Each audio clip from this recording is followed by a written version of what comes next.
दिल्ली और एनसीआर में फिर से भूकंप के झटके महसूस किए गए हैं। दिल्ली में शनिवार रात को करीब 8 बजे गाजियाबाद, नोएडा समेत इस इलाके में जो एनसीआर का इलाका है, यहां पर हल्के झटके महसूस किए गए। भूकंप का एपिसेंटर एक बार फिर से नेपाल रहा। रिक्टर स्केल पर भूकंप की तीव्रता 5.4 मापी गई। कल रात 7:57 पर यह भूकंप आया। आपको बता दें कि 4 दिन पहले भी दिल्ली एनसीआर में भूकंप के तेज झटके महसूस किए गए थे और उस वक्त भी भूकंप का जो केंद्र था, जो एपिसेंटर था, वो नेपाल ही था। कल जो भूकंप के झटके आए वो करीब 54 सेकंड्स तक महसूस किए गए हैं। आपको बता दें कि कल ही उत्तराखंड में भी भूकंप के झटके आए थे। भूकंप के झटकों से फिर हिली दिल्ली। जी, मैं घर के अंदर थी, मुझे ऐसा लगा जैसे धरती हिल रही है, कुछ वाइब्रेशन से हो रहा है। फिर मैंने सोचा शायद ऐसे ही होगा, लेकिन वो काफ़ी देर 15-20 सेकंड तक था तो महसूस हुआ। फिर मैं घर से नीचे आ गई। बहुत तेज महसूस हुआ क्योंकि मैं घर में बैठा हुआ था, अपना काम कर रहा था और मैंने देखा कि एकदम से मतलब हिल रहा था। 54 सेकंड तक एनसीआर में भूकंप के झटके। ऐसा लगा कि जैसे धरती ऐसे से हिल रहा है। हाँ, हम लोग सब बाहर आ गए निकल के कि नहीं ज़्यादा तेज ना हो, तो उसको देखते हुए हम लोग अपने एहतियात बरतते हुए बाहर आ गए थे। दिल्ली को हिमालय रीजन की बेल्ट से खतरा। दिल्ली एनसीआर में एक हफ्ते के अंदर दूसरी बार भूकंप के झटके महसूस किए गए। शनिवार रात 7:57 पर आए भूकंप की तीव्रता 5.4 मापी गई। भूकंप के झटके इतने तेज थे कि लोग घरों से बाहर निकलकर भागने लगे। झटकों से घबराए लोग अपने अपने घरों और दफ्तरों से बाहर खुली जगह पर आ गए। एक हफ्ते में ये दूसरा मौका है जब दिल्ली एनसीआर भूकंप के झटकों से हिला है और इस बार भी भूकंप का केंद्र नेपाल में ही रहा। भूकंप नेपाल में आया और धरती दिल्ली एनसीआर समेत पूरे उत्तर भारत की हिल गई। नेपाल में शनिवार की शाम करीब 7:57 पर रिक्टर पैमाने पर 5.4 तीव्रता का भूकंप आया। नेपाल में आए भूकंप के झटके उत्तर भारत में महसूस किए गए। दिल्ली के साथ ही उत्तराखंड और यूपी के कई शहरों में लोग दहशत में आ गए। खासकर दिल्ली एनसीआर में झटकों का काफी असर दिखा। दिल्ली, नोएडा, गाजियाबाद और मेरठ समेत कई जिलों में झटकों से डरे लोग घरों से बाहर निकल आए।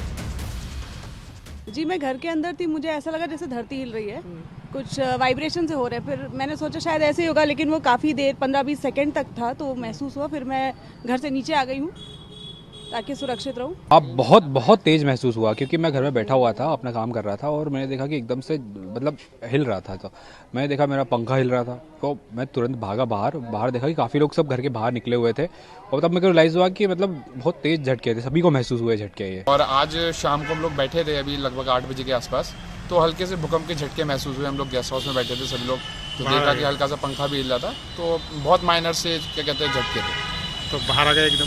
हाँ, हम लोग सब बाहर आ गए निकल के कि नहीं ज़्यादा तेज ना हो, तो उसको देखते हुए हम लोग अपने एहतियात बरतते हुए बाहर आ गए थे और हल्के ही थे, बहुत ज़्यादा नहीं। मैं यहाँ पे खड़ा हुआ था सिविल लाइन्स इलाके में। अचानक तकरीबन 7:58 हुए होंगे, तो जैसा लगा कि जैसे धरती ऐसे से हिल रहा है कुछ। तो मैंने देखा कि टीन की आवाज़ आ रही थी।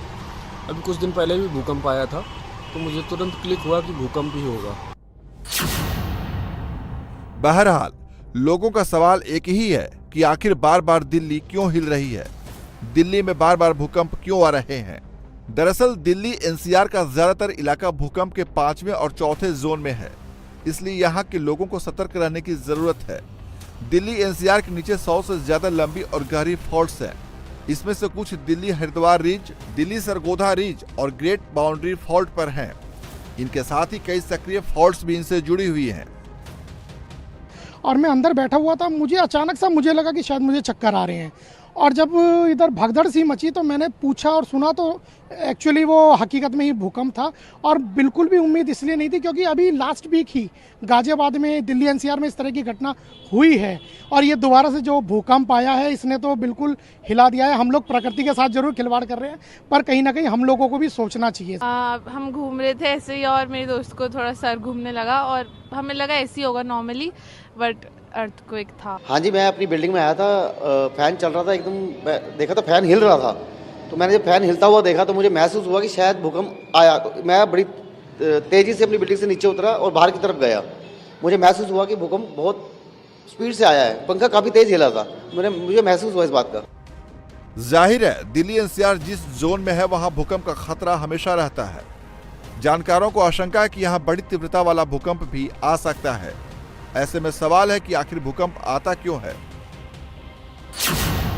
धरती के अंदर 7 प्लेट्स होती हैं। ये प्लेटें लगातार चक्कर लगाती हैं। प्लेट्स जिन जगहों पर ज्यादा टकराती हैं उसे फॉल्ट लाइन जोन कहा जाता है। बार बार टकराने से प्लेट्स मुड़ जाती हैं। प्रेशर ज्यादा बन जाता है तो प्लेट्स टूट जाती हैं। टूटने की वजह से एनर्जी बाहर आती है। डिस्टरबेंस के बाद भूकंप आता है। इससे पहले 9 नवंबर की रात को भी दिल्ली एनसीआर समेत पूरे उत्तर भारत में आए भूकंप के झटकों ने लोगों को दहशत में डाल दिया था। तब भूकंप की तीव्रता 6.3 थी और केंद्र नेपाल में था। अब एक बार फिर शनिवार को भूकंप के झटकों ने दिल्ली एनसीआर समेत पूरे उत्तर भारत के लोगों को डरा दिया है। हालांकि ये पहला मौका नहीं है जब दिल्ली एनसीआर में भूकंप के झटके महसूस किए गए हैं। पिछले 4 दिनों की बात की जाए, बीते 4 दिनों की, तो दिल्ली एनसीआर में दूसरी बार भूकंप के झटके महसूस किए गए हैं। सवाल है कि अगर बार बार भूकंप आ रहे हैं तो ऐसे में इससे बचने का उपाय क्या है। जब भूकंप आए तो आपको क्या करना चाहिए, ये भी आप समझिए।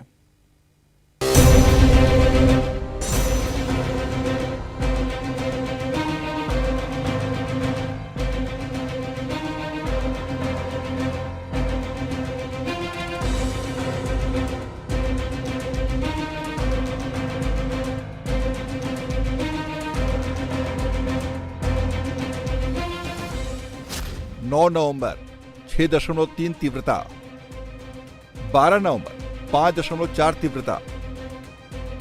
एक हफ्ते में दूसरी बार और देश में इस साल जनवरी से अब तक 950 बार भूकंप आ चुके हैं,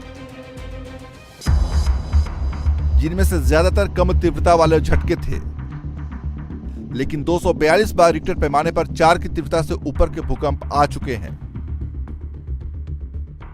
दिल्ली एनसीआर और उत्तर भारत में पिछले 4 दिनों में आए 2 भूकंप तो 5.4 और 6.3 तीव्रता वाले रहे हैं, जिससे लोगों में काफी दहशत है।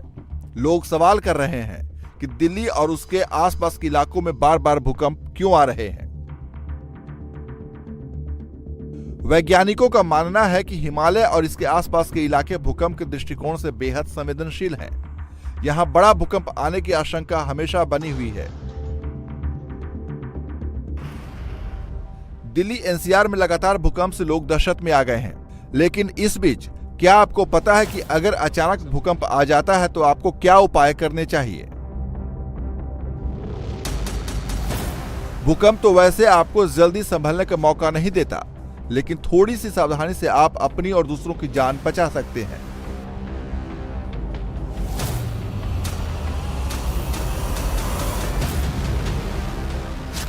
घर से बिना देर किए खुली जगह पर जाएं। बड़ी बिल्डिंग्स, पेड़ों, बिजली के खंभों से दूर रहें। भूकंप के समय लिफ्ट का इस्तेमाल ना करें। सीढ़ियों से ही नीचे पहुंचने की कोशिश करें। बाहर नहीं निकल पाए तो खंभे के सहारे खड़े हों। ध्यान रखें, भूकंप के समय भागे नहीं। खिड़की, अलमारी, पंखे, भारी सामान से दूर रहें। गाड़ी में है तो बिल्डिंग, फ्लाईओवर, पुल से दूर रहें। सड़क किनारे खुले मैदान में गाड़ी रोक लें। इन उपायों को अपनाने से पहले ही अगर आप भूकंप की चपेट में आ गए हैं, मलबे के नीचे दब गए हैं, तो भी बचाव के कुछ उपाय करके आप खुद को सुरक्षित करने की कोशिश कर सकते हैं। इधर उधर न घूमें और न ही धूल झाड़ें। कपड़े से अपना मुंह ढक लें। किसी पाइप या दीवार पर टैप करें। बचाव दल को खोजने में आसानी होगी। यदि सीटी बजा सके तो जरूर बजाएं। केवल अंतिम उपाय के रूप में चिल्लाएं। भूकंप के दौरान जितना हो सके सुरक्षित रहें। ध्यान रखें कि कुछ भूकंप वास्तव में भूकंप से पहले के झटके होते हैं और बड़ा भूकंप कुछ देर में आ सकता है। ऐसे में अपने आप को संभालने का मौका होता है, इसलिए पहले झटके के बाद ही संभल जाएं। इंडिया टीवी हर वक्त हर जगह डाउनलोड करने के लिए सर्च करें India TV news Google play store या ऐप स्टोर पर।